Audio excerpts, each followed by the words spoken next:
On ne se pose pas des questions, on se raconte des histoires. Comment, à partir d'un environnement existant, à partir des quais, à partir de ce chai, à partir de ce bâtiment tout à fait énigmatique et totalement exceptionnel quand on est à l'intérieur, comment est-ce qu'on peut lui redonner vie? Comment on peut réinventer le chai? Quelle histoire on peut se raconter?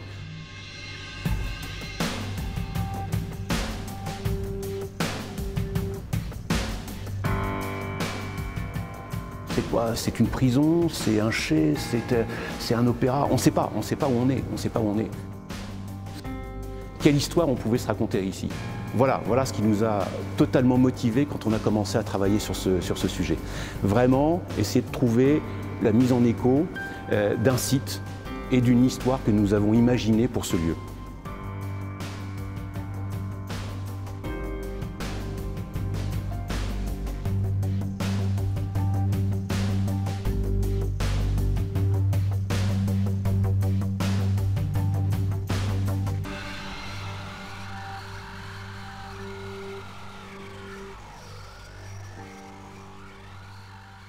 Première idée principale, c'est d'offrir à Rouen ce qu'on a appelé un nouvel art de vivre. C'est quoi un nouvel art de vivre? C'est effectivement offrir des espaces, offrir des services qui, à l'heure actuelle, n'existent pas à Rouen ou sont en jachère. C'est de faire en sorte de transcender l'image et l'usage de ce bâtiment pour offrir quelque chose de neuf sur Rouen. Le deuxième élément, c'était la réoccupation de ce patrimoine industriel pour lui redonner vie tout en conservant son intégrité architecturale. Ça, c'est absolument fondamental.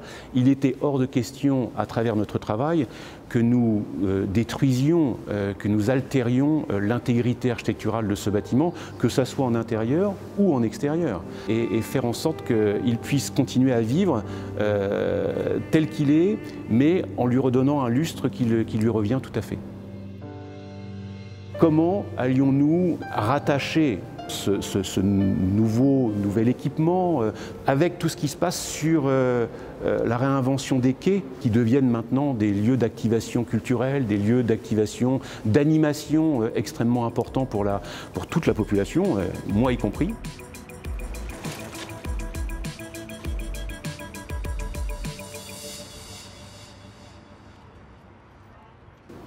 C'est pas seulement un casino.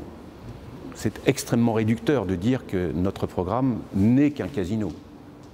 C'est un casino, mais c'est aussi une succession de lieux de divertissement. Et c'est la mise en tension, la complémentarité de toutes ces fonctions qui vont créer et qui vont permettre ce que l'on a appelé le chai à vin réinventé.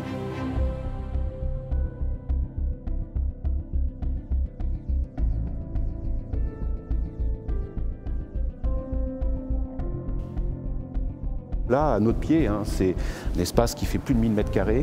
On va garder certaines parties du casino qui sont, à notre avis, la trace de l'histoire de ce lieu, qui sont ces écrans, qui sont tout à fait intéressants parce qu'ils caractérisent complètement ce lieu. Donc les machines à sous vont être installées sur l'ensemble du rez-de-chaussée. Depuis ce rez-de-chaussée, 2 escalators nous permettront de monter dans ce qu'on a appelé les salles de jeux de cartes.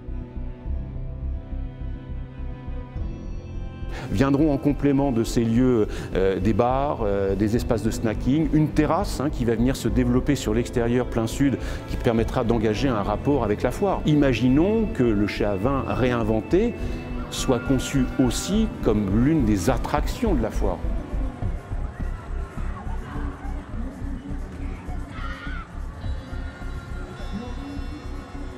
Il se trouve qu'effectivement, nous avons la foire Saint-Romain qui va se développer autour du chai à vin à Rouen.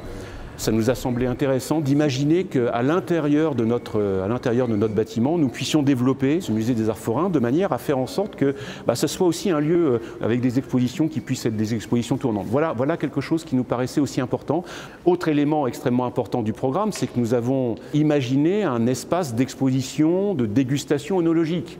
Encore une fois, nous essayons, à travers notre histoire, de recroiser un petit peu à la fois l'histoire du chai et ce que l'on peut en faire, la manière dont on peut la réinventer. Il y a également, au dernier étage, un cabaret. un cabaret qui est un lieu tout à fait extraordinaire, et puis une salle de séminaire dont la jauge correspond à peu près à 300 personnes. On peut accueillir des séminaires et offrir des services complémentaires par rapport à ces séminaires.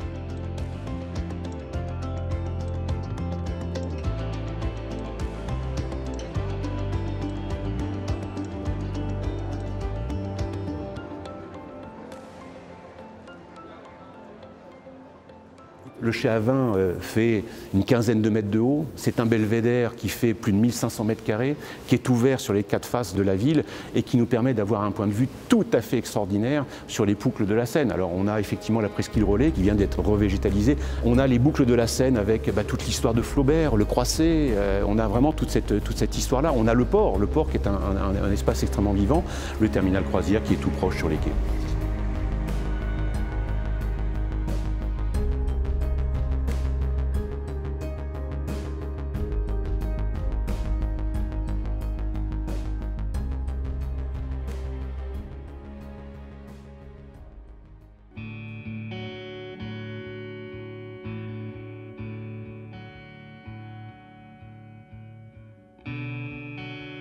Le point d'orgue de notre projet, c'est effectivement ce rooftop qui est un espace ouvert à tous.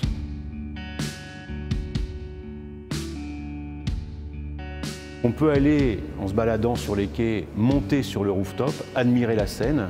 C'est quelque chose de totalement ouvert à tous et à tout public. Et vient dominer par rapport à ce rooftop 2 restaurants qui sont installés dans une extension que l'on va faire. Et ces restaurants vont être implantés dans ce nuage, ouvert complètement sur la Seine, pour créer un lieu qui n'existe pas et faire en sorte de reboucler par rapport à ce que j'ai dit en préambule, c'est quel nouvel art de vivre à Rouen. Et bien voilà, le chai à vin réinventé peut nous permettre d'aboutir à cela.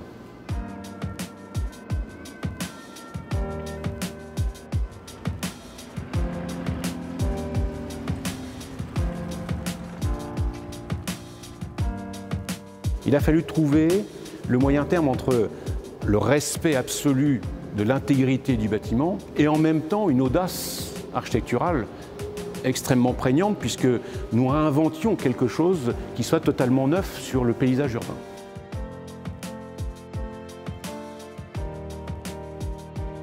Ce bâtiment, il est totalement introverti et donc on s'est posé la question de savoir comment nous allions faire pour faire rentrer la lumière à l'intérieur de ce bâtiment. Eh bien, la nef centrale, qui est cet espace tout à fait étonnant, est couvert par des sheds à l'heure actuelle. Les sheds seront supprimés et nous allons recouvrir cette structure par une verrière qui sera elle-même recouverte de ce miroir d'eau. Quand on regarde la Seine, on est au-dessus, on voit l'eau par-dessus. Là, on va voir l'eau par-dessous. Un rapport à l'eau tout à fait étonnant.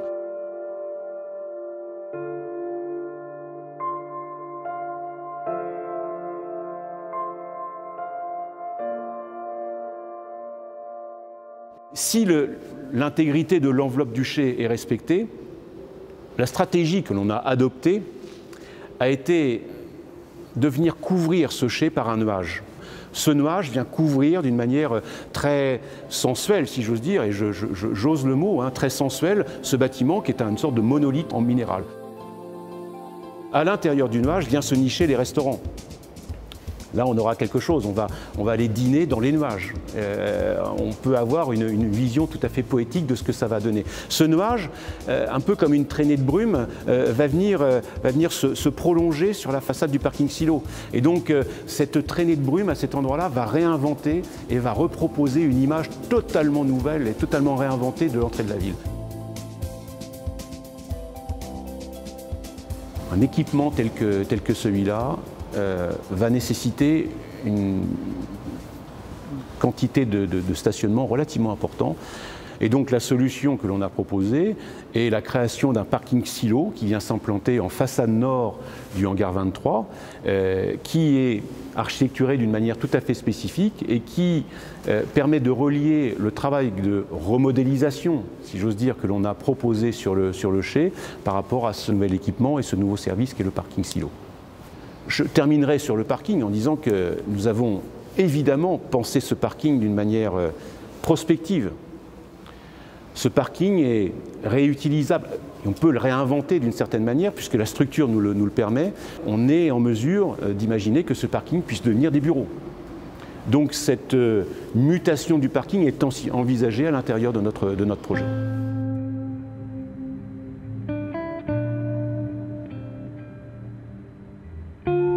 Réinventer la Seine, c'est redonner un sens au chai à vin qui est aujourd'hui un espèce d'objet posé, un ovni complètement dans un espace très minéral, très minimaliste.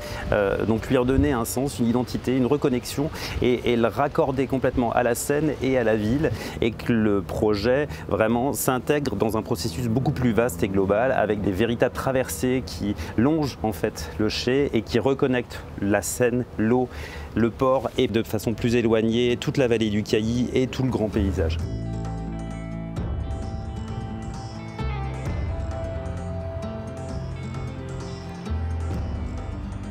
C'est un espace vraiment modulaire dans le sens où il a la chance d'observer en fait la présence de nombreux usages festifs et du coup le stationnement devait pouvoir fonctionner, être qualitatif avec des vrais enjeux de paysage, mais en même temps pouvoir le jour de ces installations être modulable, déplacer les végétaux, d'où l'inscription face à un site comme celui-là, industriel-portuaire, d'intégrer complètement des jardinières plantées qui puissent bouger et créer un jardin réellement en mouvement.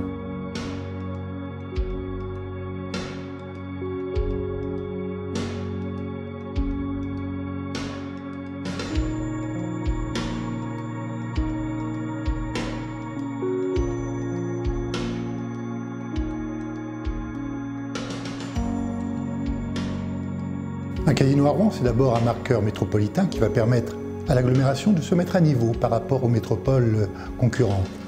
C'est aussi un outil d'attractivité, tourné vers deux publics importants, celui des affaires, celui des congrès, et puis celui du tourisme des croisières. Des touristes qui demandent des services, qui demandent des lieux.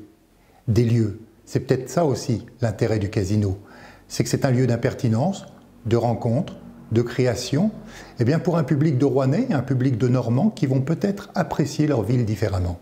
Ce qui me semble fondamental pour que l'architecture contemporaine ait du sens, c'est de s'appuyer sur les strates du passé.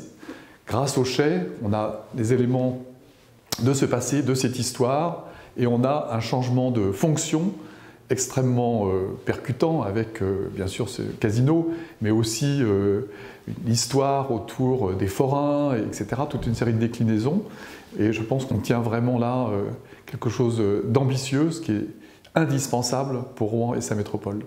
C'est un projet qui nous passionne parce qu'il rentre exactement dans ce qu'on aime faire sur des projets de revalorisation de bâtiments historiques qui sont complexes techniquement, qui sont complexes financièrement et qui demandent une grande aptitude au travail en partenariat avec les collectivités. Nous en menons deux actuellement qui sont emblématiques en France, un à Lyon, un à Dijon. L'implantation d'un casino permettra inévitablement, comme ailleurs, de renforcer l'attractivité de la métropole de Rouen et je serai ravi de venir poser la première pierre de ce très beau projet qui, je crois, se situe au pied du pont Flaubert qu'Eiffage a également réalisé il y a quelques années.